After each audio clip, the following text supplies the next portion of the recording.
Jadi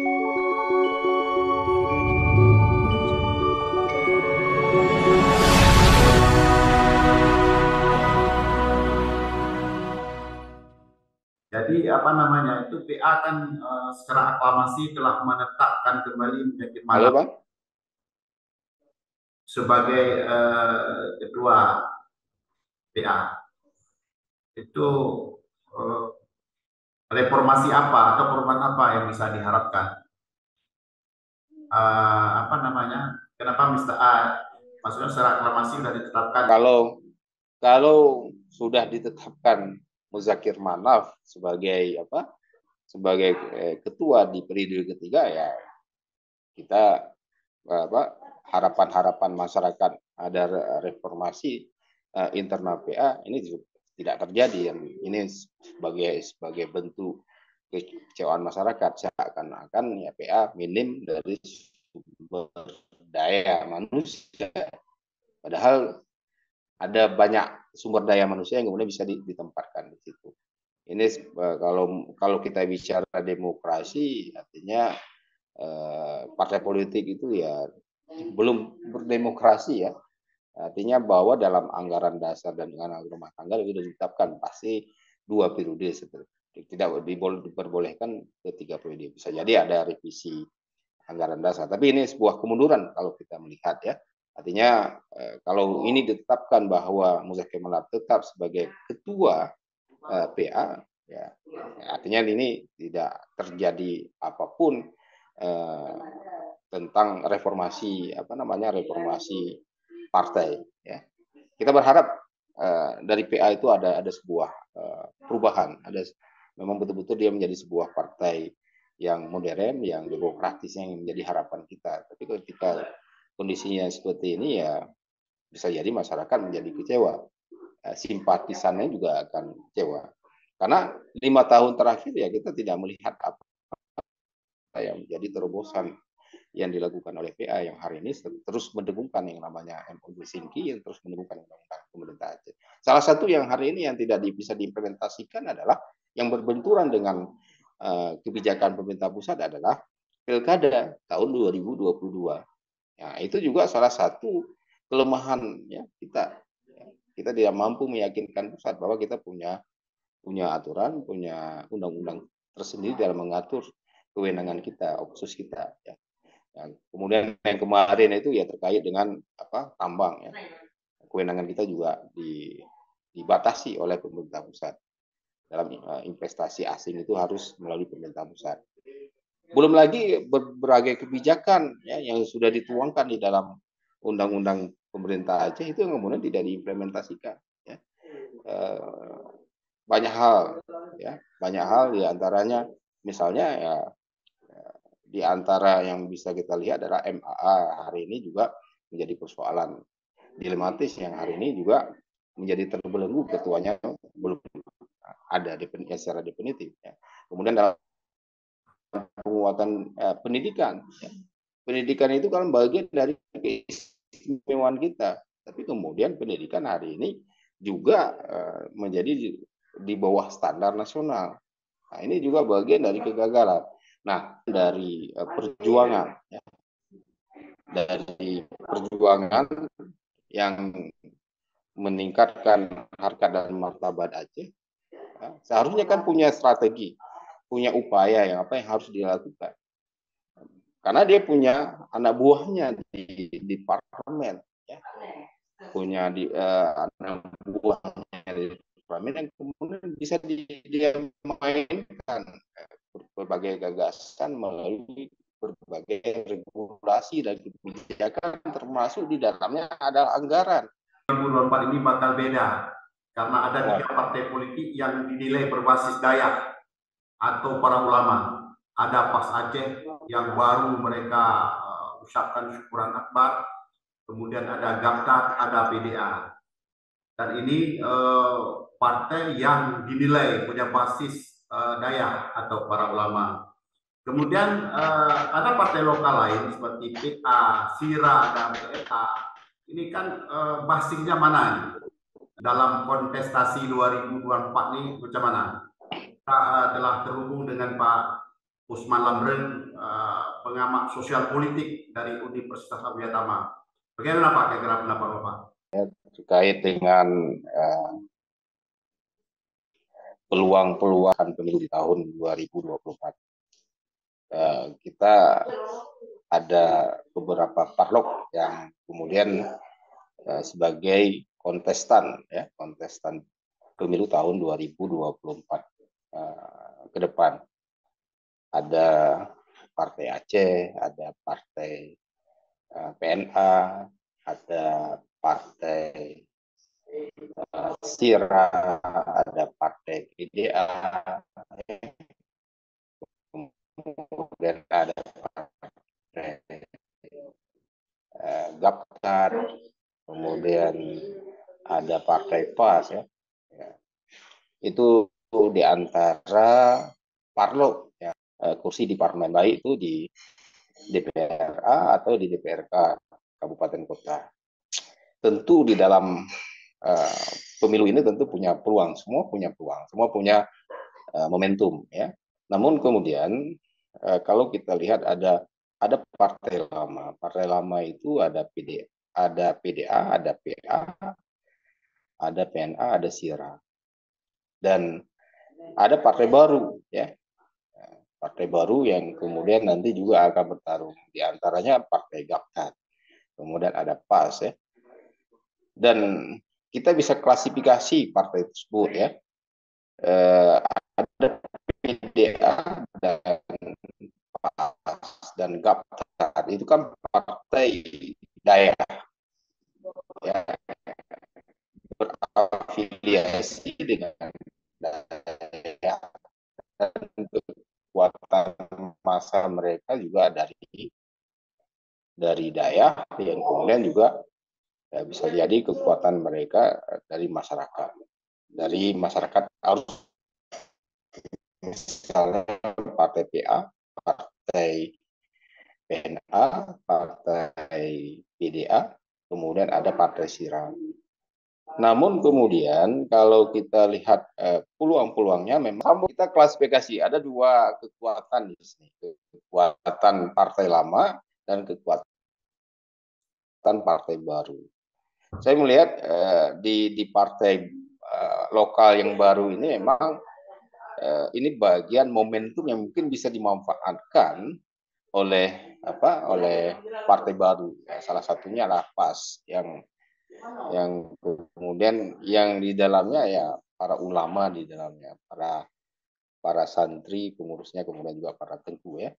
Kenapa momentum ini bisa ini tidak membuminya berbagai terobosan yang dilakukan oleh parlok ya, yang kemudian bisa menyebabkan larinya simpatisan dari parlok ke parlok baru. Ini bisa terjadi karena akibat akibat ketidakpercayaan mereka kepada parlok yang lama. Itu asumsi kita, dan ini bisa jadi menjadi kunci salah satu yang bisa digunakan oleh parlok baru ya. Tapi kalau partai PDA kemudian Gaptar ini yang berafiliasi dengan Dayak, hari ini mereka ya, biarpun kemudian Gaptar ini baru kali ini dia bertarung mendapatkan kesempatan untuk ikut serta pemilu, tapi kemudian kita tidak melihat terobosan-terobosan yang dicoba digagas oleh Gaptar ya, oleh partai Gaptar.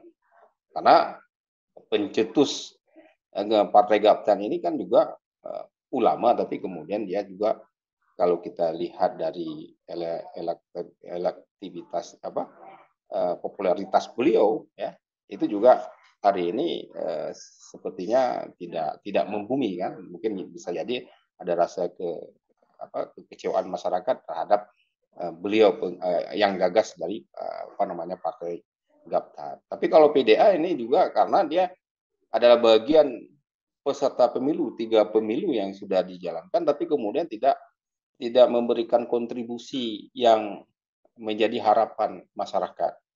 Khususnya salah satunya adalah implementasi syariat Islam yang hari ini yang bisa kita lihat adalah hanya jalan di tempat. Ya. Implementasi syariat Islam hanya lebih pada fokus pelaksanaan kanun maisir, ya, zina dan sebagainya. Tidak pada substansinya. Sebenarnya bagaimana gagasan syariat Islam itu yang harus diimplementasi, membangun popularitas pejabat atau membangun popularitas politisi yang hari ini yang sering kita lihat dengan gagasan mereka seperti wajib jilbab, tapi kemudian substansi dalam menjalankan syariat Islamnya juga belum terrealisasi dengan baik. Artinya dalam satu segi, dalam satu perspektif dia menggagas bahwa pelaksanaan syariat itu adalah sebuah keharusan. Kemudian kita lihat dalam sisi partai PA dan PNA yang notabene mereka lahir dari rahim perjuangan, ya. Pertama kita lihat yang pertama eksistensi mereka itu semakin turun, ya. Eksistensi kalau kita lihat dari 3 pemilu, artinya bahwa ada penurunan pemilih, ya, dalam memilih mereka pada saat pemilu. Itu salah satu kelemahan. Penyebabnya karena persoalan yang paling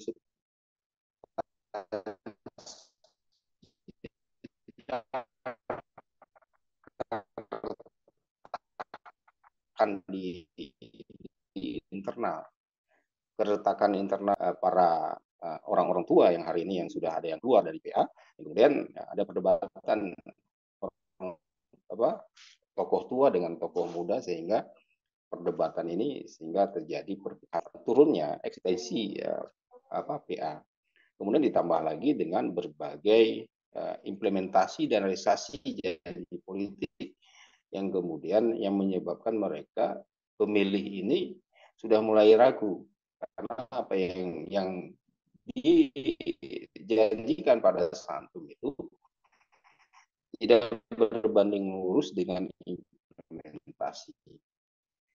Dan ini bisa jadi parlok yang partai lokal baru. Dan ini momentum itu ada pada PAS sendiri, Partai Aman Sejahtera. Ini selain misalnya partai-partai yang lain yang hari ini bisa kita lihat SIRA, ya. SIRA yang notabene digagas oleh para tokoh-tokoh Karma dulu, ya. Salah satunya adalah Muhammad Najar, dan kemudian mereka dengan gerakan yang kemudian Partai SIRA itu didirikan oleh para tokoh-tokoh referendum, ya. Bisa jadi dia menjadi peluang dan momentum yang kemudian ada rasa kekecewaan dari para simpatisan PA atau PNA yang kemudian bisa jadi mereka akan bergabung dengan SIRA sendiri. Di tahun 2024 ini Parlok juga akan sangat dinamis, sangat dinamis dalam mencari momentum agar pemilih itu menjadi harapan yang besar, ya. Pemilih itu menjadi harapan yang besar, tidak lagi kepada SIRA, bisa jadi kepada PAS, ya, bisa jadi kepada partai Gaptar. Ini momentum yang kemudian bisa digunakan oleh mereka. Tapi kemudian ada partai-partai baru ini memang harus ada salah satu konsep yang harus dibangun. Tidak hanya bicara pada merebut kekuasaan, tapi kemudian harus ada sebuah konsep bagaimana sebenarnya Aceh ke depan ini dalam menyelesaikan berbagai persoalan. Hari ini kita bicara ada revisi undang-undang pemerintah Aceh. Kemudian bagaimana penerapan syariat Islam, implementasi syariat Islam itu apa yang harus dilakukan. Kemudian bagaimana pengentasan kemiskinan, bagaimana penguatan mutu pendidikan Aceh yang hari ini kita terus di bawah standar nasional. Kemudian bagaimana berbagai persoalan yang lain yang kemudian yang hari ini kita ya belum mampu keluar dari berbagai persoalan yang kemudian menjadi sebuah harapan-harapan masyarakat. Ini yang momentum ini seharusnya bisa menjadi sebuah acuan, sebuah draft, sebuah blueprint yang harus kemukakan oleh partai baru. Salah satu yang hari ini yang menjadi sorotan, yang menjadi harapan masyarakat ada pada pasnya. Ya. Tapi kemudian ini kembali kepada pengurusnya dalam melihat momentum ini. Ya. Tapi kalau hanya merebut kekuasaan, ya sama saja dengan partai-partai yang lain, parlok yang lain ya, atau parnas yang lain ya.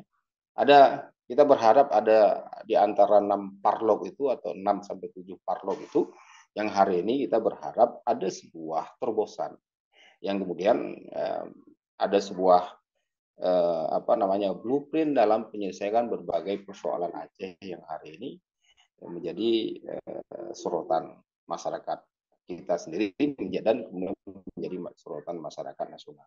Kita juga berharap kepada PA yang hari ini sedang melaksanakan musyawarah ketiga ya, mubes besar mereka,